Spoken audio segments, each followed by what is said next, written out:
Kulog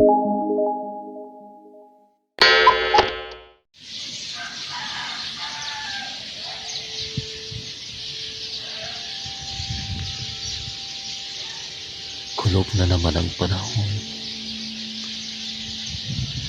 Erminas na ng mauran. Bako man ang araw ka ni Kaito. Kung bulan ni Enero. Maski malipot. Pero, binatao man ang saldan. Nakakabalat na yung paroy ang mga parauma.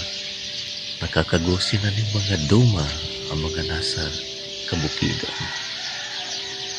Pero di sa kapatagan, ano ang nangyari? Kan binisita ang lugar ni hinto ng bagyo ka nakaaging taon. Nag-iba na talaga ang huyop kan turos.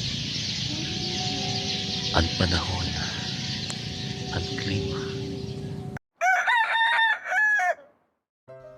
Uy, kambal.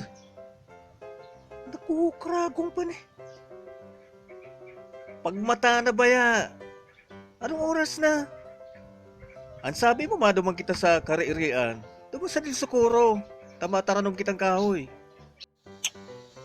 Ano naman niyo eh? At ano nagsiram na magturog.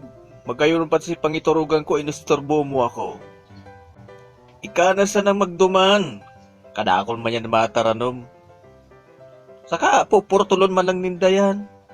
Ano taro kayo na pag-iisip mo? Mas magayon manggiraray na magpartisipar kita. Kaya nang kinakaipuan kang panahon ngunyan. Kaya nagbaba digdiyo sa kabaaban. Tuyong may bagyo, hulita kulang ng mga kahoy sa bukid. Bayo na nagsisurp kang sobrang tubig kang uran kung minabagyo. Kaya ang dalihig sa kabaaban manggiraray sa mga harababang lugar. Lalo na didisat o sa minalabak. Ay, pabayay sinda. Sa indang kagustuhan yan, pigpaparapurotol linda ang kahoy, nagkakaingin sinda, nagbabadang, naguuring. O tapos, kitang mataranom. Tano, kita ang babasulon kaya dapat sindang basulon. Ibang klase ang pag-iisip mo, bahala ka daw. Basta ako maduman. Pumayo ka pag makulog sa tuwing kapalibutan, ako igwa ano. Daran mo na lang akong tipong. Saka kung igwang kamuti daw man, magkali ka. Takol bagada daw man.